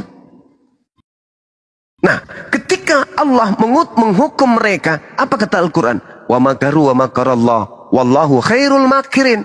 Allah membalas kejahatan dan Allah adalah sebaik-baiknya pembalas kejahatan. Itu Quran saya. Sehingga ketika kemudian Al-Quran menarasikan bukan Nabi Isa yang dibunuh, berarti siapa yang dibunuh? Orang lain yang dibunuh. Ini ungkapan Nabi Allah kepada Nabi Muhammad terkait dengan tragedi penyaliban terhadap Nabi Isa alaihi salam. Itu. Kemudian berbicara mengenai Kristen beda lagi. Ini tak ada hubungannya dengan Kristen ini. Ketika dikatakan wa qaulihim, karena ucapan mereka, ini tak ada hubungannya dengan Kristen. Kristen ini muncul dari belakang, yang disebut sebagai kelompok orang-orang zalim yang ada di tengah-tengah ahli kitab. Kristen ini bukan ahli kitab, tapi orang zalim yang hidup di tengah-tengah orang ahli kitab. Mereka lah yang kemudian menganggap bahwa Nabi Isa alaihissalam itu yang datang kepada pendiri agama mereka dan mengajarkan mereka untuk menuhankan Yesus. Mengambil kemudian tragedi penyaliban itu sebagai simbol keselamatan demi untuk melancarkan pengajaran terhadap penyetaraan makhluk roh bernama Yesus Kristus dengan pencipta langit dan bumi. Maka Kristen ini melantik makhluk yang mengaku Yesus Kristus setara sehakikat dengan pencipta. Berarti dengan kata lain, ada dua Tuhan yang satu hakikat. Artinya, Yesus yang manusia sehakikat dengan dia yang bukan manusia. Siapa pekerjaan ini? Pekerjaan siapa yang menginginkan kemudian agar Tuhan yang benar itu dikebiri, dikurung ceritanya, lalu dia menggantikan posisinya di atas muka bumi? Iblis. Bisa nggak iblis berpura-pura menjadi Yesus Kristus? Bisa. Apa buktinya? Yesus tanya, Yesus, ya paman, bisakah muncul Kristus palsu? Oh iya. Mesias yang ditunggu itu Yesus. Mesias palsu berarti Yesus palsu. Matius 24 nomor 24. Sebab kata Yesus, Mesias palsu, Kristus palsu, Yesus palsu, dan nabi-nabi palsu, atau rasul-rasul palsu, atau murid-murid palsu akan datang dan melakukan banyak mujizat sekiranya mungkin dia menyesatkan orang-orang pilihan juga. Itu kata Yesus. Berarti orang Kristen ini harus mawas diri. Kalau sekiranya Yesus berkata waspadalah kepada Nabi Muhammad palsu, maka kami umat Islam ini yang harus hati-hati. Karena kami harus mempelajari nih, Nabi Muhammad yang asli yang mana, Nabi Muhammad palsu yang mana. Tapi karena pesannya waspadalah kepada Yesus palsu, maka Kristen yang waras kudu wajib hukumnya belajar menanggalkan doktrin dan dogma, tetapi belajar Bible dengan sungguh-sungguh. Mana ajaran Yesus yang asli, mana ajaran Kristus yang palsu. Harus dipilah. Habis itu cari solusi kebenaran. Kalau Yesus aja Anda tidak percaya, bagaimana Anda mau bisa percaya Nabi Muhammad? Percaya dulu kepada Yesus, baru bisa percaya kepada Nabi Muhammad. Kenapa? Ente Kristen. Temukan dulu pemisah antara Yesus asli dengan Yesus yang bukan asli. Nah, kesimpulannya dari Bang Suma, Yesus itu manusia. Mau sebelum dia datang dia adalah manusia. Setelah dia datang di atas muka bumi dia adalah manusia. Setelah dia terangkat dia juga manusia. Setelah turun dari mana ilmunya? Yesus yang datang kepada Paulus itu bukan manusia.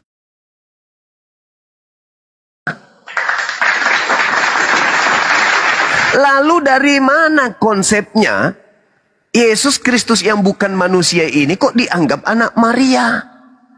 Sejak kapan Maria melahirkan bukan manusia?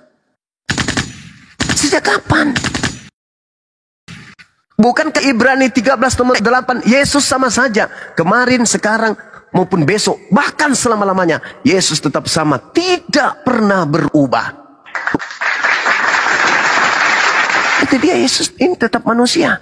Tanya Yesus, Yesus, ya paman, engkau ketika duduk di samping kanan Bapa, kau sebagai apa? Anak manusia. Yesus, ya paman, engkau ketika turun bersama dengan malaikat-malaikatmu dalam rupa apa? Anak manusia. Yesus, ya paman, engkau ketika menghakimi manusia, kau sebagai apa? Anak manusia. Lalu kapan Yesus itu berubah bukan manusia?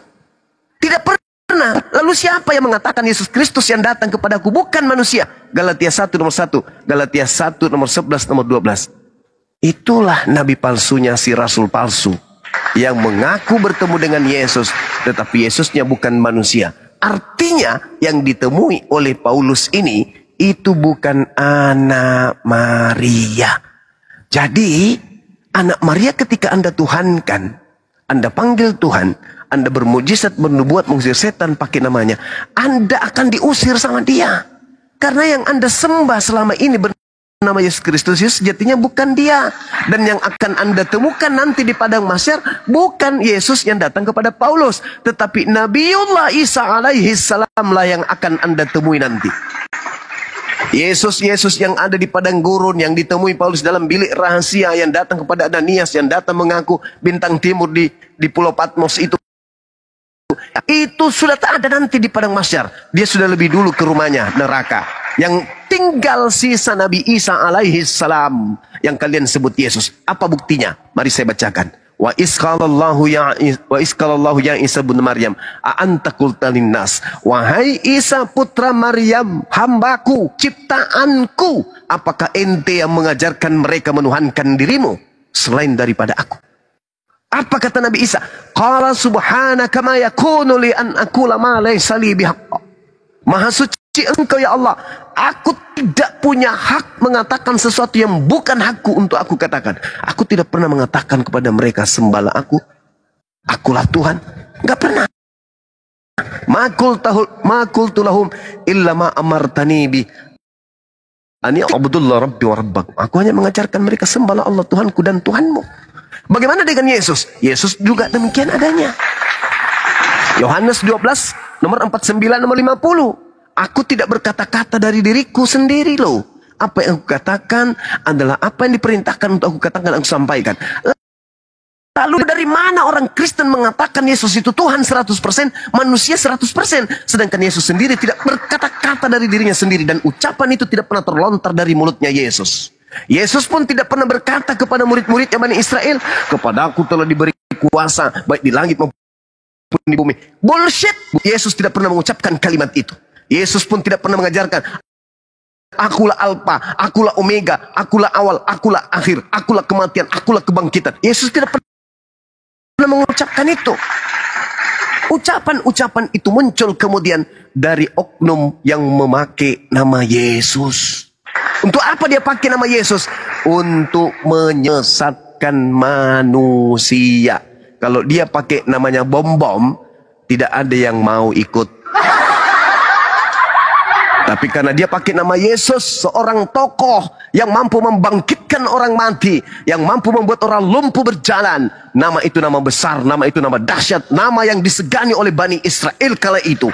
Nama yang membuat kemudian Bani Israel ahli kitab terguncang sehebat-hebatnya. Sehingga ketakutannya dia sampai pada kesimpulan, Yesus ini harus dibunuh. Kalau tidak, hanya karena nama Yesus, bangsa kita, tempat suci kita akan dirampas oleh bangsa Romawi. Yohanes 11 nomor 45 sampai nomor 52. Di data nomor 53-nya dikatakan, mulai hari itu karena kehebatan Yesus, karena kedahsyatan mukjizat-mukjizatnya, mereka kemudian sepakat untuk membunuh Yesus. Iblis memanfaatkan situasi itu. Apa buktinya? Pernyataan saya, iblis memanfaatkan situasi. Baca Lukas 4 nomor 13. Itu kedua. Yang ketiga, orang keliteng tidak akan mungkin menjadi keliteng kalau hanya model Lukas, Markus, Matius, Yohanes. Harus dilengkapi oleh 13 kitab milik Paulus. Siapa yang memproklamirkan kerasulan Paulus? Iblis. Di mana iblis memproklamirkan kerasulan Paulus? Kisah Para Rasul 16 nomor 16 sampai nomor 18. Jadi yang memberikan pesan pengajaran memproklamirkan Yesus Kristus adalah Tuhan, iblisi. Yang memproklamirkan kerasulan Paulus, iblisi. Semua pekerjaan iblis. Makanya pola yang diajarkan itu bertentangan dengan dalil akal. Pola yang diajarkan itu tidak sesuai dengan naluri kemanusiaan. Berbanding terbalik dengan Al-Quran. Walakad karramna bani Adam wa hamalnahum fil barri wal bahri wa razaqnahum minat thayyibah. Dan sungguh aku Tuhan, aku Allah telah memuliakan anak cucu Adam. Kalau anak cucu Adam telah dimuliakan oleh Allah, berarti tak ada dosa waris, Cak Ayu. Kalau tidak ada dosa waris, berarti tidak ada penyaliban. Buat apa penyaliban? Buat apa? Toh di dalam kitabnya orang Yahudi, di mana itu ya? Seingat saya di mana? Mazmur 40 ya Rob. Mazmur 40 ya Rob. Nomor 7, coba saudara-saudara lihat. Semoga saya tidak keliru. Ya Rob, bantu saya Rob. Coba teman-teman dibacakan Mazmur 40 nomor 7.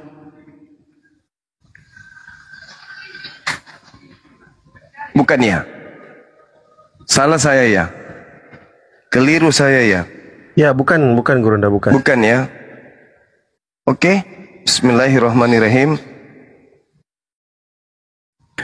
Bismillah. Sabar teman-teman, saya lupa dalilnya. Sorry. Mazmur 40 nomor 70. Mazmur 40 nomor 7. Coba yang berbicara tentang apa, Bang Zuma?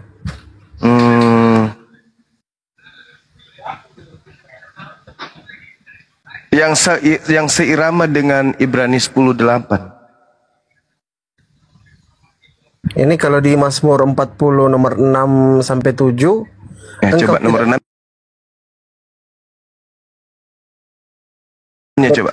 Engkau tidak berkenan kepada korban maksud saya itu.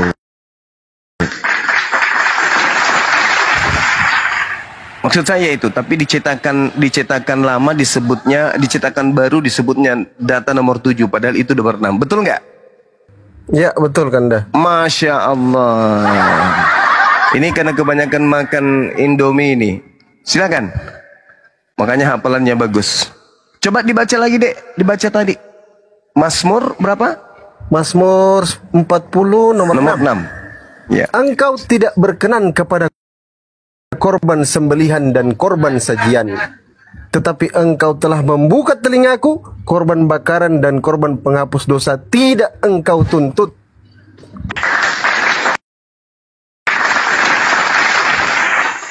Lalu, kalau tidak ada penyaliban, adapun penyaliban untuk apa? Tuhan tidak lagi menuntut korban penebus dosa. Tuhan sudah tak berkenan lagi. Kenapa Tuhan tidak berkenan lagi? Karena setiap mereka merasakan mau melakukan kemaksiatan apapun selalu berpikir, wah gampang kok, saya punya duit, berdosa aja dulu, nanti kutebus dengan motong sapi, motong lembu, motong domba. Besok berdosa lagi, potong lagi domba. Aku mau berzina malam ini. Soalnya besok aku bisa beli domba untuk sembelih penghapus dosa. Tuhan sudah tak berkenan. Sedangkan 1 Yohanes 1 nomor 2 atau 1 Yohanes 2 nomor 1, di situ dikatakan, anak-anakku jangan kau berbuat dosa. Tetapi apabila kau berbuat dosa, ada Yesus Kristus sebagai pendamai dosa kita. Makanya di Kristen semuanya halal. Makanya di Kristen semuanya boleh. Kenapa? Karena mereka sudah tak mau lagi diperhamba. Mereka tidak mau lagi diperhamba. Mereka sudah memerdekakan dari kuk penghambaan. Itu jelas itu, saudara-saudara. Ya. Jelas itu. Bang, berarti gini ya.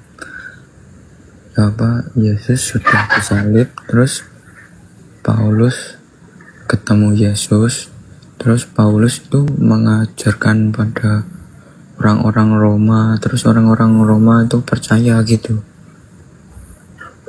Iya, betul. Benar itu. Kenapa? Karena sejatinya sebelum Paulus datang mengajarkan agamanya, orang-orang Roma konsepnya sudah seperti itu. Tinggal dilebur aja. Makanya masih ada Natal, pohon Natal, Sinterklas, kemudian apa lagi? Ibadahnya Minggu. Itu semua disadur, diadopsi itu. Terjadi sinkretisme antara ajaran Tauhid, satu Tuhan dengan ajaran 3 Tuhan. Lahirlah Katolik. Lahirlah Katolik. Makanya dalam suratnya Paulus di Galatia 1 nomor 15, Galatia 2 nomor 8, aku diutus kepada orang-orang yang tidak bersunat dan orang-orang non-Yahudi. Itu pengakuan Paulus sendiri. Sedangkan Yesus yang asli diutus kepada domba-domba yang sesat dari umat Israel. Sama enggak? Enggak sama. Yang satu diutus kepada domba yang sesat dari umat Israel, yang satu mengaku diutus kepada non-Yahudi. Guguk.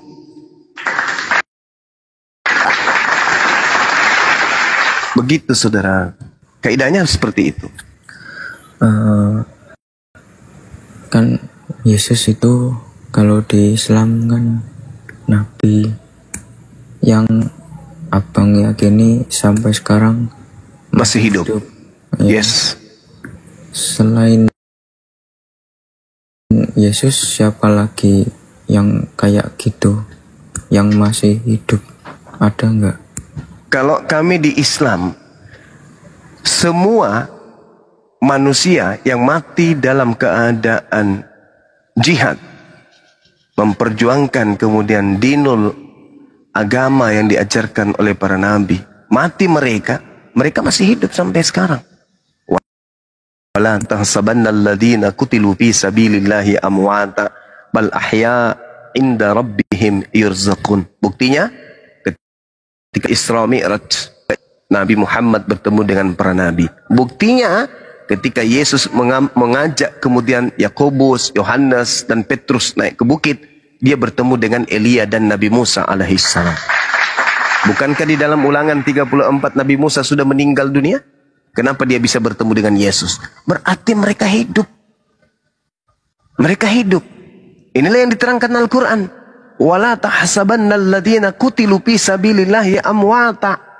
Jadi kalau ada yang mengatakan Nabi Muhammad itu mati nggak hidup, itu bohong. Al-Quran mengatakan beliau hidup. Surah Ali Imran ayat 169. Kalau dibantah lagi, kenapa Nabi Musa bisa bertemu dengan Yesus? Kenapa kemudian dia bisa bertemu dengan nabi-nabi yang lain? Bagaimana dengan Nabi Khidir dan seterusnya? Mereka masih hidup. Tidak ada sejarah yang menorehkan kemudian menuliskan mereka mati. Melkisedek,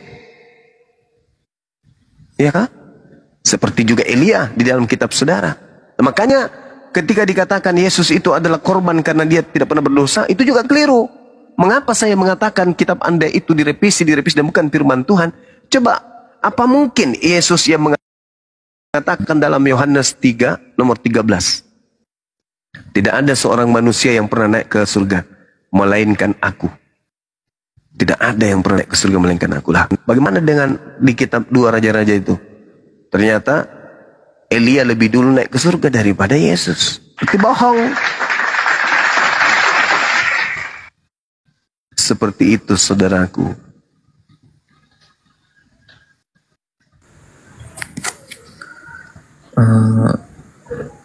Apa satu lagi, apa kitab-kitab yang Anda imani terdahulu itu sampai sekarang itu ada nggak?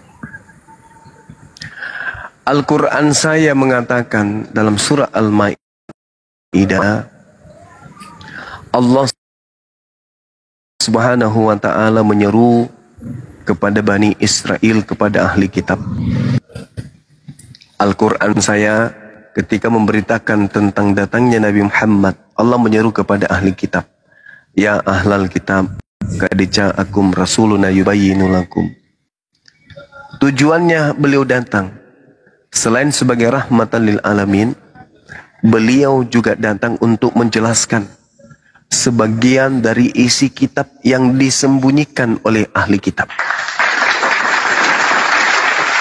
Ya ahlal kitab, qad ja'akum rasuluna yubayyinu lakum katsiran mimma kuntum tukhfuna minal kitab wa ya'funa an katsir. Berarti maksud daripada ayat ini, ada sekelompok manusia yang pada mereka diutus Nabi Rasul, ada kitab bagi mereka, tetapi kitab itu mereka sembunyikan. Bisa jadi yang disembunyikan itu fisiknya, bisa jadi ajarannya. Nabi Muhammad datang menguraikan itu. Jadi ketika dikatakan orang Kristen, mana nama Nabi Muhammad di dalam Taurat? Kami jawab, Taurat itu sudah disembunyikan. Kalau Anda bisa menunjukkan kitabnya Nabi Musa, berarti Al-Quran keliru. Tapi karena Anda tidak sanggup membuktikan, menunjukkan kitabnya Nabi Musa, maka Al-Quran tetap saja benar. Jadi kami beriman kepada kitab yang datang kepada para nabi. Dan kami beriman kepada Al-Quran yang mengatakan kitab-kitab itu sudah bercampur aduk dengan tulisan tangan manusia. Ya ahlal kitab, lima talbisunal haqqa bil batil.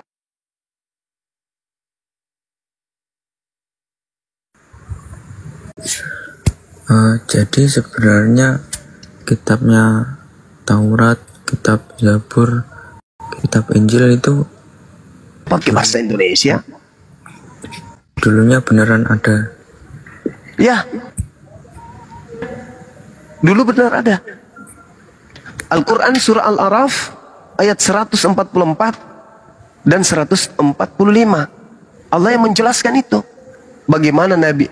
Bagaimana Allah kemudian memberikan kitab kepada Nabi Musa alaihi salam, untuk supaya kitab ini dipegang teguh oleh umatnya dan tidak meninggalkan kemudian kitab tersebut.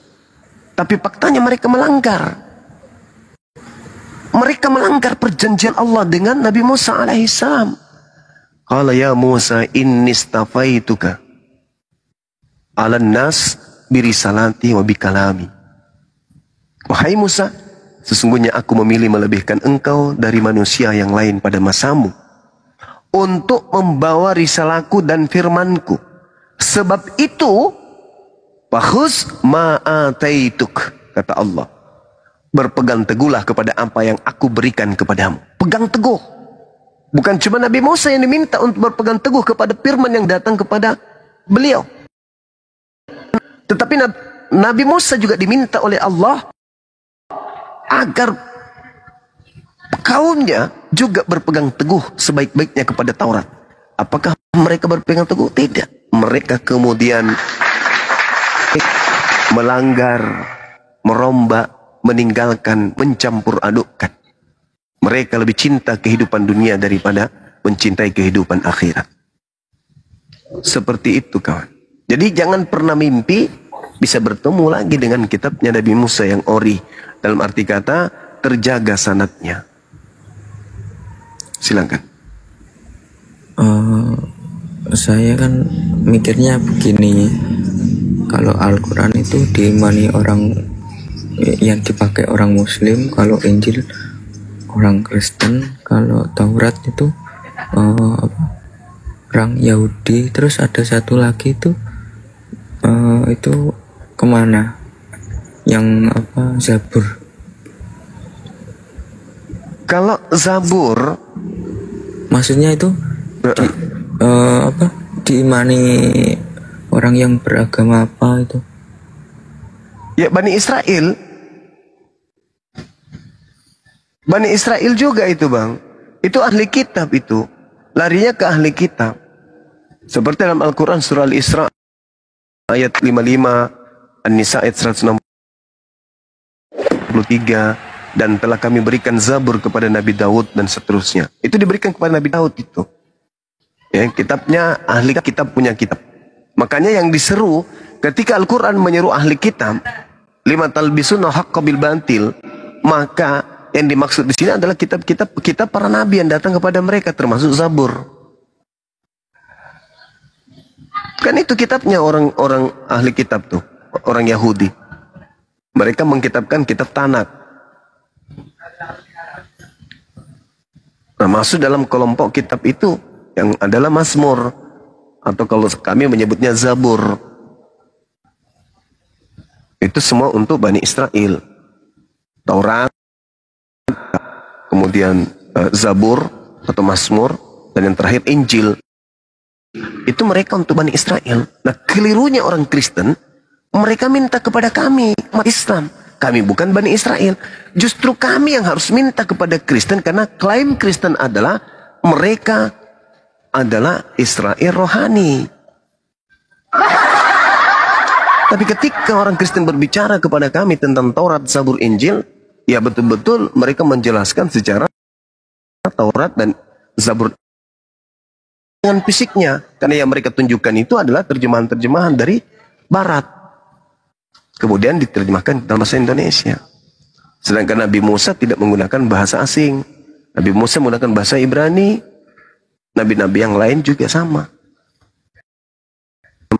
Kok muncul-muncul bahasa Indonesia? Gitu, saudara. Jadi kami beriman kepada kitab terdahulu, bahwa Allah Subhanahu wa taala meminta kepada Nabi Musa, wa katabna lahu fil alwah min kulli syai' mau'idatan wa tafsila likulli syai' fakhuzha biquwwah wa'mur qaumaka ya'khuzu biahsaniha saurikum daral fasiqin. Itu kata Quran. Dan aku telah menuliskan kepadamu, wahai Musa, Taurat, segala sesuatu sebagai pelajaran dan penjelasan untuk segala hal. Maka aku berkata kepadamu, wahai Nabi Musa, berpegang teguhlah kepada Tauratku dan suruhlah kaummu berpegang teguh kepadanya dengan sebaik-baiknya.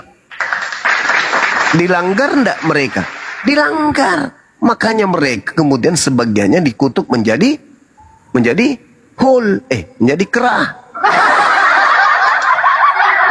Karena mereka melanggar. Itu apa?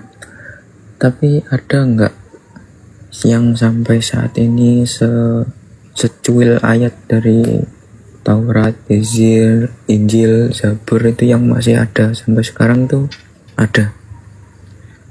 Kalau di dalam Al-Quran, seruan Nabi Musa dan seruan Nabi Isa kepada Bani Israel untuk menyembah kepada Allah, itu ada dalam Al-Quran surah As-Saff. Itu ada. Wa isqala Musa ya Bani Israel inni rasulullahi ilaikum. Itu jelas itu. Begitu juga Nabi Isa, ucapan yang sama. Wa isqala Isa bin Maryam ya Bani Israel inni rasulullahi ilaikum. Jadi dua nabi ini sama-sama mengajarkan kalau dirinya itu rasul hanya untuk Bani Israel. Kepada Bani Israel, Nabi Musa menerangkan, Nabi Isa menjelaskan, Yesus pun di dalam Bible menerangkan kalau dia hanya untuk Bani Israel. Bukan hanya sampai di situ, mereka Bani Israel diminta agar waspada kepada penyusup yang berpura-pura menjadi domba, padahal mereka adalah ciligala yang buat. Tanya aja diri Anda. Apa hubungannya Yesus anak Maria dengan Anda? Mana benang merahnya? Oh, ada Bang Suma. Yang mana? Pergilah ke seluruh bangsa, jadikanlah ke seluruh dunia, jadikan seluruh bangsa menjadi muridku. Alamak, itu bukan anak Maria. Anak Maria mengatakan, aku diutus hanya kepada domba yang sesat dari umat Israel.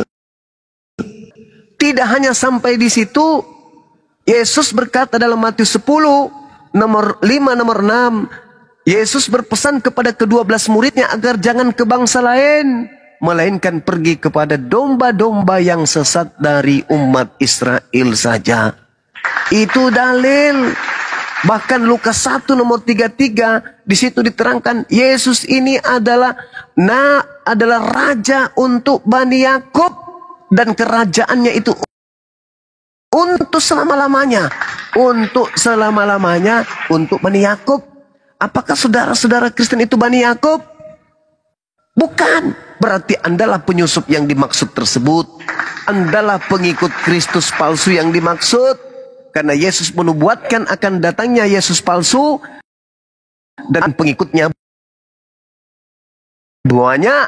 Dan hanya satu-satunya kandidat di atas muka bumi ini yang menjadi pengikut Kristus hanya Aliteng. Bukan Hindu, bukan Buddha, bukan Islam, tapi Aliteng. Kalianlah itu kawan. Kalianlah. Apa enggak malu menyembah makhluk yang diurapi Tuhan? Pada hari ini telah lahir bagimu manusia yang diurapi.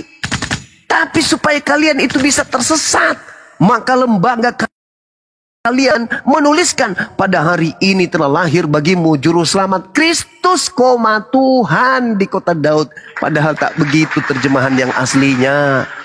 Terjemahan aslinya adalah pada hari ini telah lahir bagimu juru selamat, orang yang diurapi Tuhan di kota Daud. Itu aslinya terjemahannya. Tapi karena ada yang menginginkan kalian tersesat, maka semua yang bisa menyesatkan kamu itu dipakai agar kalian itu bisa terpalingkan dari ajaran Yesus yang sebenarnya. Sebenarnya yang beriman kepada Yesus itu kami. Yang percaya kepada Yesus itu kami. Sementara kalian tidak percaya dan tidak beriman kepada Yesus. Mari saya buktikan. Ketika Yesus mengatakan hidup kekal itu adalah percaya dirinya sebagai utusan Tuhan, umat Islam percaya dia utusan Tuhan. Tanpa embel-embel. Kalau kalian ditanya, apakah kalian percaya Yesus itu utusan Tuhan? Percaya. Intip ke gereja. Siapa yang kalian sembah? Ya utusan Tuhan. Berarti kalian tidak percaya sebenarnya. Mulut Anda itu tidak bisa dipegang. Anda itu bukan sampai kepada level iman. Anda hanya level percaya. Yang disebut iman adalah apa yang ada di dalam hati, dilontarkan oleh mulut, diaplikasikan dengan perbuatan. Itu iman. Kalau yang Anda lakoni sekarang ini, itu bukan iman. Itu aliran kepercayaan. Makanya kebanyakan Kristen kalau ditanya, bagaimana Yesus mengajarkan Kristen? Oh sorry ya Bang Suma, Kristen itu bukan agama. Memang, kalian hanya aliran kepercayaan. Kalian bukan adalah satu struktur yang menyebabkan manusia tidak kacau. Itu kawan-kawan.